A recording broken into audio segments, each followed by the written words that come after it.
આજે આપણા next lecture તરફ જઈ રહ્યા છીએ। આ પ્રશ્નમાં આપ અહીંયા પ્રશ્ન જોઈ લેતા હશો કે એક ઇલેક્ટ્રોન 2 ગુણ્યા 10⁴ ન્યૂટન પ્રતિ કુલમના નિયમિત વિદ્યુત ક્ષેત્રમાં 1.15 સેન્ટીમીટર જેટલા અંતરનું પતન પામે છે। ક્ષેત્રનું માન અચળ રાખીને તેની દિશા ઉલટાવવામાં આવે છે અને તેમાં એક પ્રોટોન તેટલા જ અંતરનું પતન પામે છે। દરેક કિસ્સામાં પતન માટે લાગતો સમય ગણો। ગુરુત્વની અસર હેઠળ મુક્ત પતન સાથેનો તફાવત જણાવો। એટલે આપણે આ અમુક વસ્તુ જોવાની છે અને કઈ રીતે એપ્લાય થાય। મિત્રો આપણે હમણાં પ્રશ્ન જોયો જ હશે તો પ્રશ્નના આધારે અહીંયા આપણા પાસે કોઈ પણ બે પ્લેટ આપેલી છે। એક પ્લેટમાં પ્લસ ચાર્જ મૂકેલા છે, અહીંયા માઈનસ ચાર્જ મૂકેલા છે। આ માઈનસ ચાર્જ બંને વચ્ચે રિપલ્જન એટલે કે અપાકર્ષણ થશે। અપાકર્ષણના કારણે આ ઇલેક્ટ્રોન નીચેની દિશામાં ગતિ કરશે। આ ઇલેક્ટ્રોન જે છે એ પ્રોટોનને આકર્ષણ આપશે। સાથે સાથે આની અંદર વાત કરીએ તો આમાં આનાથી ઉલટું છે કે અહીંયા ઉપર પ્લસ વિદ્યુતભાર આપેલા છે, આ પ્લસ આની જોડે છે, આ બંને વચ્ચે અપાકર્ષણ થશે અને આ નીચે આવશે, રાઈટ। તો આની અંદર એક પ્રકારનું બળ લાગે છે। આમાં જે બળ લાગે છે તે F q * E। બીજું આપણને સૌને ખબર છે that F ma q * E, તો A q * E upon m। આ એક સૂત્ર થયું। આ સૂત્ર આપણને ખ્યાલ છે મારા last lecture something electric charge electric field પછીના લેક્ચર્સમાં આમાં મેં આના લગતા બધા જ સૂત્રો તમને કરાવી દીધા છે અંદાજિત લગભગ કાઇનેટિક એનર્જી સુધીના। A q E upon m। સાથે સાથે આપણે જોવું છે, આપણે ફાઇન્ડ આઉટ કરવાનું છે ટાઈમ। ઇલેક્ટ્રોન તથા પ્રોટોનને આ અંતર એટલે કે આ હાઈટ આપેલી છે 1.5 સેન્ટીમીટર, બંનેની હાઈટ સમાન આપેલી છે। એના આધારે જોવાનું છે તો આપણે સૌને ખ્યાલ છે D ut પ્લસ 1/2 at²। આ સૂત્ર આપણે અગિયારમાં ભણી ગયા હતા। અહીંયા D ની જગ્યાએ આપણે h લખીએ, u ની કિંમત આપણે 0 લઈએ છીએ એટલે 0, 1/2 at²। અહીંયાથી આપણે t ને કરતા બનીએ તો t ને બનાવ્યા કરતા t² તો અહીંયા આવ્યો આપણા પાસે 2h/a, બરાબર છે। તો 2h/a ને આપણે t બરાબર વર્ગમૂળમાં 2h/a લખી શકીએ છીએ, રાઈટ। તો હવે શું કરવાનું છે, આ a ની જે કિંમત છે આમાં મૂકી દઈએ તો t ફોર ઇલેક્ટ્રોન એટલે te ઇલેક્ટ્રોન માટેની વાત કરીએ તો અહીંયા જે આપણને પ્રવેગ મળે છે તે ઇલેક્ટ્રોન માટેનો પ્રવેગ હોય તો એમાં દળ વપરાશે ઇલેક્ટ્રોન, બરાબર છે। અને સાથે બીજી વાત કરીએ તો બંને માટેનો જે વિદ્યુત ભાર આપેલો છે સમાન છે 1.6 × 10⁻⁹ તો t² આપણે અહીંયા t ની કિંમત શોધવાની છે te, અહીંયા વર્ગમૂળમાં 2h/a તો a ની કિંમત છે qE/me તો અહીંયા આવશે qE/me એટલે me જતા રહ્યા ઉપર।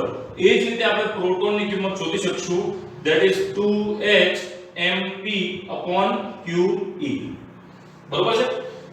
બધાની કિંમત મૂકી દઈએ te બરાબર વર્ગમૂળમાં 2 નું 2, હાઈટ આપણા પાસે 1.5 સેન્ટીમીટર આપેલી છે તેને આપણે મીટરમાં ફેરવીએ તો 1.5 × 10⁻² મીટર। પછી me આપણે ઇલેક્ટ્રોનની વાત કરીએ છીએ તો ઇલેક્ટ્રોનનું દળ આપેલું છે 9.11 × 10⁻31। ચાર્જની કિંમત એટલે આને આપણે E પણ લખી શકીએ અને Q પણ લખી શકીએ, બરાબર છે મિત્રો। 1.6 × 10⁻19 કુલમ અને ઇલેક્ટ્રિક ફીલ્ડની કિંમત આપી છે 2 × 10⁴। આ બધે બધું સોલ્વ કરીએ તો આપણા પાસે te ની કંઈક એવી કિંમત મળે છે અને te ની કિંમત આપણને મળે છે 2. te ની કિંમત મળી 2.9 × 10⁹ સેકન્ડ અથવા તો 2.9 નેનોસેકન્ડ, બરાબર છે। તો આ આપણને મળ્યું ઇલેક્ટ્રોન માટે। હવે આપણે વાત કરીએ છીએ પ્રોટોન માટે। તો પ્રોટોન માટે પણ એનું એ જ અહીંયા આપણા પાસે જે દળ આપણે ઇલેક્ટ્રોનનો ઉપયોગ કર્યો છે એ દળ અહીંયા આપણે પ્રોટોનનો યુઝ કરશું। તો એ પ્રોટોનના દળ માટે 2 into 1.5 into 10 raised to minus 2 into 1.67 into 10 raised to minus 27, 1.6 into 10 raised to minus 19 અને ઇલેક્ટ્રિક ફિલ્ડની કિંમત છે 2 × 10⁴. એ જ રીતે ટાઈમ ફોર પ્રોટોન આપણે સોલ્વ કરીએ તો એની આપણા પાસે કંઈક કિંમત આવે છે 1.3 into 10 raised to minus 7 seconds. આ છે ટાઈમ ફોર પ્રોટોન, આ છે ટાઈમ ફોર ઇલેક્ટ્રોન. હવે આપણે શોધવાનું છે પ્રવેગ. ગુરુત્વાકર્ષણના સાપેક્ષે પ્રવેગની કિંમત કેટલી, એટલે આપણે આની કિંમત લઈ લઈએ. તો ઇલેક્ટ્રોન અથવા તો પ્રોટોન આપણે કોના સાપેક્ષેની વાત કરી છે પ્રશ્નમાં જોવા જઈએ તો આપણા પાસે પ્રોટોનની વાત કરેલી છે અહીંયા. તો પ્રોટોન માટેની વાત કરી છે તો અહીંયા આપણે લખીશું AP, જેની કિંમત અહીંયા આપણા પાસે આવશે Q ની કિંમત 1.6 into 10 raised to minus 19, 2 into 10 raised to 4 upon દળ લખવાનું છે કોણ પ્રોટોન. તો 1.67 into 10 raised to minus 27. તો અંદાજિત એવું માનવા જઈએ તો 1.67 1.6 ને કેન્સલ કરીએ, એપ્રોક્સિમેટલી વેલ્યુ છે એટલે આપણે કટ કરી શકીએ એપ્રોક્સિમેટલી, બરોબર છે. અંદાજિત રીતે આ 10 ની -19 ને +4, -19 + 4 થાય છે -15 અને ઉપર 27, એટલે 2 × 10 ની -15 + 27, બરોબર છે મિત્રો. તો આપણા પાસે બચશે 2 × 10 ની +12 મીટર પ્રતિ સેકન્ડ. એપ્રોક્સિમેટલી વેલ્યુ છે, આ પરફેક્ટ વેલ્યુ નથી. તેમ છતાં આપણે એકવાર ચેક કરી જોઈએ. 1.9 into 10 raised to minus 12 +12, બરોબર. એટલે 2 ની જગ્યાએ 1.9 લખો કે 2 લખો, એપ્રોક્સિમેટલી વેલ્યુ આપણે આ વિચારી શકીએ, બરોબર છે.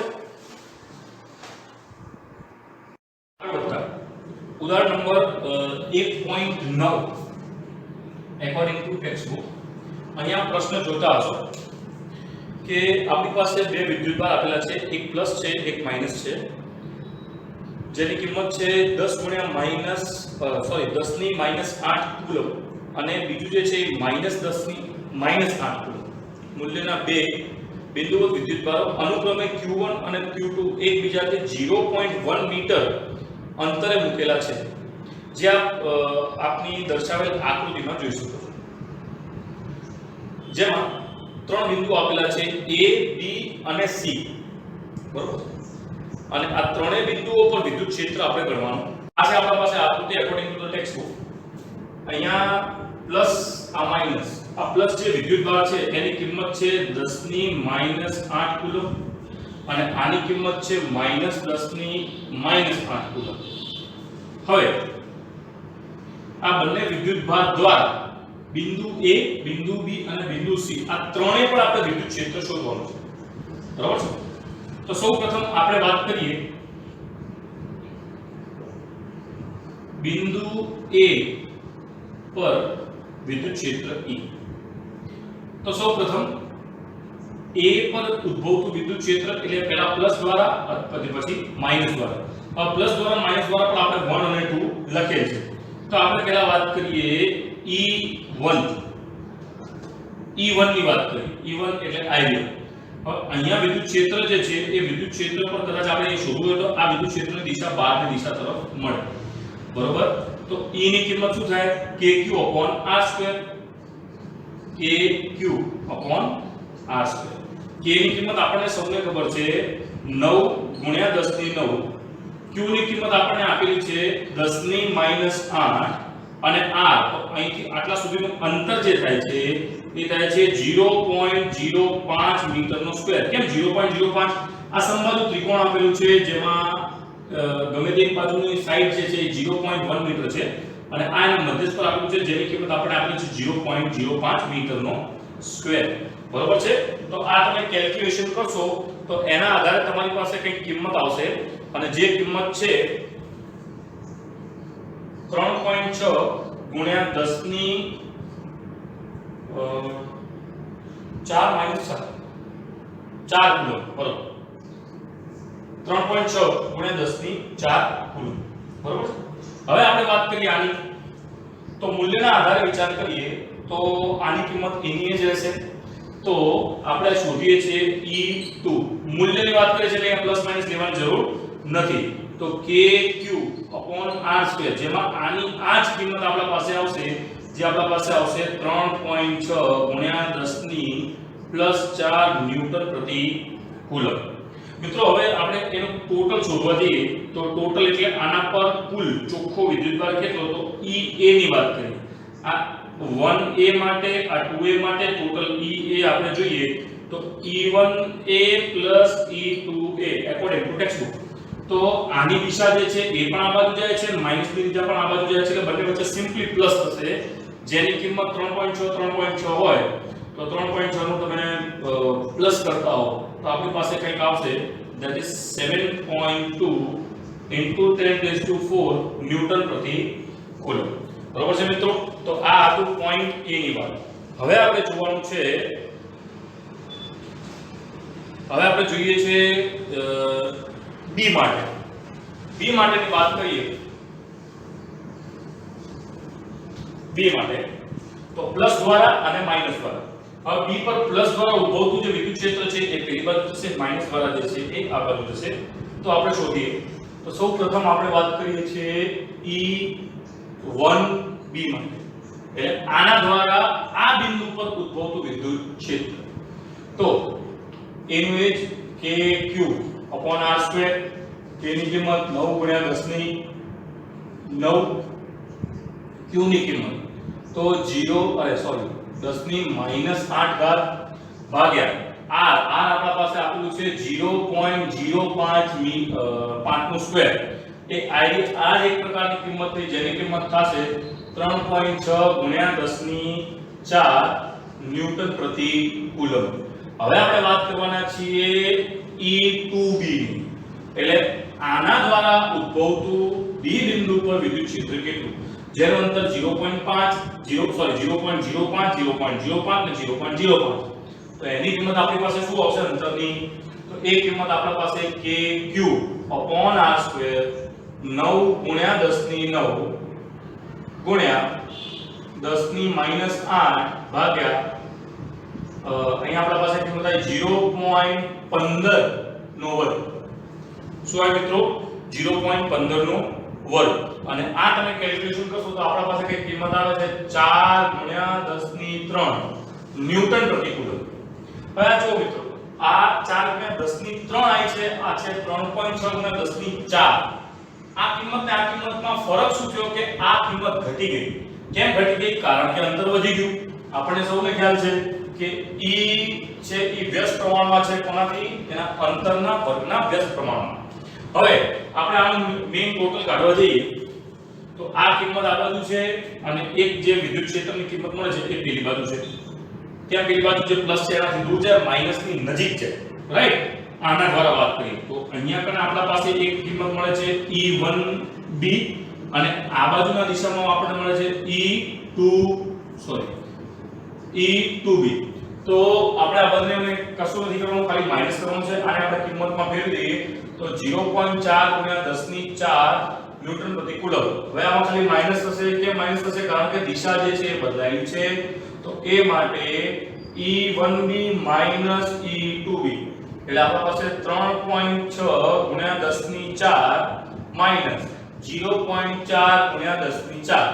10 ની 4 કાઢ્યા કોમન 3.6 માઈનસ 10 ની માઈનસ 0.4 એટલે આ કિંમત આવી 3.2 ગુણ્યા 10 ની 4 ન્યૂટન પ્રતિ કુલમ EB માટેની કિંમત. બરોબર છે મિત્રો? હવે ત્યારબાદ આપણે વાત કરીએ C ની કિંમત. આપણે આ C ની કિંમત શોધવાની છે. C ની કિંમત શોધવા માટે જો પ્લસ દ્વારા ઉદ્ભવતું વિદ્યુત ક્ષેત્ર આપણને આ દિશામાં મળે છે, ઉપરની દિશામાં, કારણ કે આ અને અપાકર છે આ બાજુ, અને માઈનસ દ્વારા જે છે એ આ દિશામાં મળશે. આ બંનેના ઘટકો બનાવ્યા, ઘટકો એક આપણને આ દિશાને એક આ દિશામાં મળે છે. આ બંને થઈ ગયા કેન્સલ. આ કેન્સલ ના થઈ ગયા તો આ જે મુખ્ય દિશા છે એ દિશામાં આપણને પરિણામી સદિશની દિશા મળે છે. અહીંયા આપણે એના ઘટકો વિચારીએ તો અહીંયા આપણા પાસે 60 અંશનો કોણ બને છે, બરોબર? તો આપણે આ જે છે એ કિંમત આપણે શોધી લઈએ છીએ હાલ પૂરતી. તો હાલ પૂરતી આપણા પાસે જે કિંમત શોધવાની છે એ છે E1C. E1C ની કિંમત શોધીએ તો એના માટે kq/r² બરાબર તો k ની કિંમત 9 * 10 ની આ જે છે 0.1 તો 9 * 10 ની 9 q ની કિંમત 10 ની -8 અને 0.1 નો સ્ક્વેર બરાબર છે મિત્રો તો આ કિંમત આપણા પાસે થઈને આવે છે સોલ્વ કરો તો આ 9 છે આ -8 છે આ 10 ની -1 એટલે 10 ની -2 એમ સોલ્વ કરતા તમારી પાસે 9 * 10 ની 3 ન્યૂટન પ્રતિ કુલમ આવે છે અને એ જ રીતની 1c = 2c કિંમત થાય હવે આપણે આનું ટોટલ જોઈતું હોય તો અહીંયા આપણે આના ઘટકોના આધારે કામ કરવું પડશે તો ટોટલ E = EC1 + EC2 પણ આમાં ઘટકો લેવા પડશે કેમ ઘટકો લેવા પડશે કારણ કે અહીંયા 60 અંશનો કોણ બને છે તો આપણે પરિણામી આ દિશામાં મળે છે તેમાં તો પરિણામી માટે અહીંયા આવશે આપણી પાસે EC1 cos 60 plus E2c cos 60 cos 60 ની કિંમત 1/3 આપણને કિંમત સરખી છે એટલે 1/3 2 EC1 2 કેન્સલ એટલે આપણા પાસે ચોખ્ખા વિદ્યુત ક્ષેત્રની કિંમત આવે છે 9 * 10 ની 3 ન્યૂટન પ્રતિ કુલમ બરાબર છે મિત્રો તો આ રહ્યો આપણો નેક્સ્ટ ક્વેશ્ચન ગૌસ લૉના ત્રીજા નિયમમાં જોવા જઈએ તો આપણે સૌ પ્રથમ જોયું છે એ છે દાખલા તરીકે આપણા પાસે અનંત અંતરે વાયર આપેલો હોય તો અનંત અંતરે વાયર આપેલો તો એનો મતલબ છે કે એની અંદર વીજભારનો જે પણ સમાવેશ થયો છે એ રેખીય પ્રમાણે થયો છે એટલે એમાં આપણે ઉપયોગ કર્યો રેખીય વીજભાર ઘનતા ત્યારબાદ આપણે એક લાંબા પ્લેનનું જોયું પ્લેન એટલે એક મોટા સમતલનું કે એની અંદર પણ આપણે ગૌસિયનનો ઉપયોગ કર્યો તો એમાં આપણા પાસે જે પૃષ્ઠ ઘનતા હતું એ સિગ્મા હતું એ સિગ્માનો બીજો ઉપયોગ જે છે એ છે કે દાખલા તરીકે માનો કે આપણા પાસે કોઈ પણ એક પોલો ગોળો આપો એક કવચ આપેલું ગોળીય કવચ તો એમાં કયા પ્રકારે આપણે એવું વિચારી શકીએ કે એની અંદર ગૌસના નિયમના આધારે આપણે વિદ્યુત ક્ષેત્ર શોધી શકીએ એના માટેનું છે આ તો વીજભાર એ પાતળા ગોળા કવચ વડે ઉદ્ભવતું વિદ્યુત ક્ષેત્ર એટલે દાખલા તરીકે માનો કે એક આપણા પાસે જે ગોળીય કવચ છે તે આયર્યા છે અને બીજું એક ગોળીય કવચ આપણે આ બંને ગોળીય કવચ એક જ છે પણ એની અંદર બે કિસ્સાઓ છે એક કિસ્સો એ છે કે દાખલા તરીકે આપણે જે ગૌસિયન પૃષ્ઠ વિચારીએ છીએ એ માનો કે આ ગોળીય કવચની અંદર હોય અને બીજું જે ગૌસિયન પૃષ્ઠ વિચારીએ છીએ એ ગોળીય કવચની બહાર હોય એટલે હું તમને બીજું એક્ઝામ્પલ આપું દાખલા તરીકે તમે બર્થડે પાર્ટીઝમાં જોયું છે ઘણી વખતે કે એક ફુગ્ગાની અંદર બીજો ફુગ્ગો હોય રાઈટ તો એક વખતે અંદરનો ફુગ્ગો જે છે એ વીજભારિત છે એક વખતે બહારનો ફુગ્ગો છે એ વીજભારિત છે એટલું સમજવાનું છે ખાલી તો આની અંદર જે અંદર આ જે બહારનું વીજભારિત છે એના માટે અંદર આપણે ગૌસિયન પૃષ્ઠ વિચારી છે અહીંયા લખેલું છે આપણે તમે જોઈ શકશો કે આ જે અંદરનું જે છે એ ગૌસિયન પૃષ્ઠ છે અને આ જે બહારનું જે છે એ ગોળીય કવચ છે એ જ રીતે આમાં અંદરનું ગોળીય કવચ છે ને જે બહારનું જે છે એ ગૌસિયન પૃષ્ઠ છે તો ગૌસિયન પૃષ્ઠ માટે આ એક પ્રકારનું સરફેસ એરિયા સપાટી માટેનું ક્ષેત્રફળની વાત કરી તો એમાં આપણા પાસે જે ઘટક ઉપયોગ થશે એ પૃષ્ઠ ઘનતાનો ઉપયોગ થશે ધેટ ઇઝ સિગ્મા q/a તો q = સિગ્મા * a હવે અહીંયા આપણે ક્ષેત્રફળની વાત કરીએ તો આની અંદર ગૌસિયન પૃષ્ઠ માટેની વાત કરીએ તો ગૌસિયન પૃષ્ઠનું ક્ષેત્રફળ થાય 4πr² તો q = સિગ્મા * 4πr². આને આપણે r ગૌસિયન પૃષ્ઠ માટે આ રાખીએ આને આપણે કેપિટલ R રાખીએ તો પણ ચાલશે રાઈટ તો હવે અહીંયા સ્મોલ r છે આના માટે પણ જે ગૌસિયન પૃષ્ઠ છે સ્મોલ r છે તો સ્મોલ r આવશે તો આના બે કિસ્સાઓ કાં તો અંદર હોય તો કાં તો બહાર હોય તો કવચના અંદર બિંદુ માટે ઉદ્ભવતું વિદ્યુત ક્ષેત્ર તો શું લખ્યું છે કે કવચની અંદરનું વિદ્યુત ક્ષેત્ર જે સંપાત થતું હોય એ આ પૃષ્ઠ વડે ઘેરાતા વીજભાર q = 0 હોવાથી ગૌસિયન પૃષ્ઠના નિયમ અનુસાર આ 0 થાય એટલે આનો મુખ્ય વસ્તુ એ છે કે આપણે ગૌસના નિયમમાં જોયેલું છે કે દાખલા તરીકે આપણા પાસે કોઈ પણ ગૌસિયન પૃષ્ઠ હોય તો એની અંદરના વીજભાર લેવાના બહારના વીજભાર લેવાના નહીં તો ગૌસિયન પૃષ્ઠ તો બન્યું પણ એની અંદર કોઈ પણ પ્રકારે વીજભાર છે નહીં વીજભાર જે છે એ બહારની બાજુમાં છે એટલે આપણા પાસે આની કિંમત શું મળે છે 0 એટલે આની અંદર મળતા વિદ્યુત ક્ષેત્રની કિંમત પણ કેટલી 0 છે બરોબર છે ત્યારબાદ હવે આપણે વાત કરીએ આની અંદર કવચના બહારના બિંદુ માટે E શોધવા માટે r ત્રિજ્યાના વાળું ગૌસિયન પૃષ્ઠ વિચારીએ છે કે જેની કિંમત જે કવચ છે એના ત્રિજ્યા કરતા મોટી છે તો r > r તો તો ગૌસિયન પૃષ્ઠ વિચારીએ આપણે ગૌસિયન પૃષ્ઠના નિયમો અનુસાર એનો નિયમ છે ધેટ ઇઝ ફ્લક્સના આધારે આપણે જોઈએ તો સૌપ્રથમ આપણે શું કરવાનું હોય છે કે ઇન્ટિગ્રેશન E ડોટ dA બરાબર q upon એપ્સિલોન નોટ. હવે E ડોટ dA તો આપણા પાસે આવે છે E dA cos θ બરાબર q upon એપ્સિલોન નોટ. હવે E dA cos θ તો આની અંદર આપ જોઈ શકો છો કે જે દિશામાં આપણા પાસે વિદ્યુત ક્ષેત્ર મળે છે એની એ દિશામાં આનું જે ક્ષેત્રફળ સદિશ છે એ મળે છે. હવે હું તમને આ ઉદાહરણ આપું. દાખલા તરીકે અગેન માનો કે આપણી પાસે એક માટલું છે પાણીથી ભરેલું. હવે એને આપણે નીચેના ઢગથી મોટા પાઇપલાઇન સાથે કનેક્ટ કરી દીધું. હવે એ માટલા પર આપણે સમાન અંતરના બિંદુ વડે ચારે બાજુ કાણા કરી દીધા અને એમાં પાઇપલાઇન ચાલુ કરીએ તો તમને કેવું દેખાશે? ચારે બાજુ આમ ફુવારો, ચારે બાજુ પોપ દેખાશે. તો એ જે દિશા દેખાય છે એ બહાર નીકળે છે એ છે વિદ્યુત ક્ષેત્ર અને પૃષ્ઠની દિશા કઈ હોય કે જે ક્ષેત્રફળ સદિશ હોય એનાથી લંબ. તો એ સપાટી પર એની લંબ જ થઈ. એટલે એમ જોવા જઈએ તો E અને dA બંને જે છે સમાન દિશામાં છે તો સમાન દિશા માટે E dA cos θ ની કિંમત 0. થીટા ની કિંમત 0 એટલે અહીંયા E dA ની ડાયરેક્ટ કિંમત આપણે E મૂકી શકીએ. હવે આપણા પાસે dA તો આમાં જે A છે એ કયો આવશે? ગૌસિયન પૃષ્ઠનો A આવશે. એ કયો આવશે? ગૌસિયન પૃષ્ઠનો. સોરી અહીંયા કને કેપિટલ R આવશે. ગૌસિયન પૃષ્ઠનો A આવશે. તો આ ગૌસિયન પૃષ્ઠ માટે વાત કરીએ તો E બરાબર 4 pi r2 બરાબર q upon એપ્સિલોન નોટ. તો E બરાબર q upon 4 pi r2 epsilon naught. એટલે આ જોવા જઈએ તો E બરાબર 1 upon 4 pi epsilon naught q upon r2 અથવા તો E બરાબર kq upon r2. આ સૂત્ર અહીંયા આવી ગયું આપણા પાસે. એક આ સૂત્રની સાબિતી આપણને અહીંયા પણ જોવા મળે છે ગૌસના નિયમના આધારે.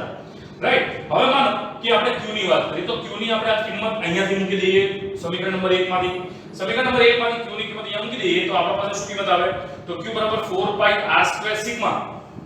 q બરાબર 4 pi r2 સિગ્મા મૂકો તો 4 pi અને આ બધી વસ્તુ કિંમત જે છે એ કેન્સલ થઈ જાય તો આપણા પાસે આ કિંમત વધે E બરાબર r2 upon epsilon naught sigma upon r2.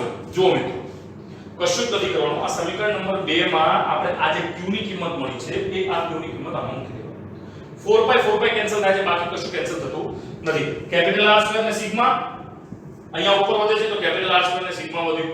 Epsilon not R2 નીચે વધ્યું. આ કિંમત વધી. અને જો આપણે એવું કહીએ કે જો આપણા પાસે r બરાબર r હોય એટલે કે આ ગૌસિયન પૃષ્ઠ આપણે એના સપાટી પર જ બનાવીએ તો આપણા પાસે વિદ્યુત ક્ષેત્ર કેટલું મળે છે? મહત્તમ, જેની કિંમત છે r, જેની કિંમત છે E બરાબર સિગ્મા upon એપ્સિલોન નોટ.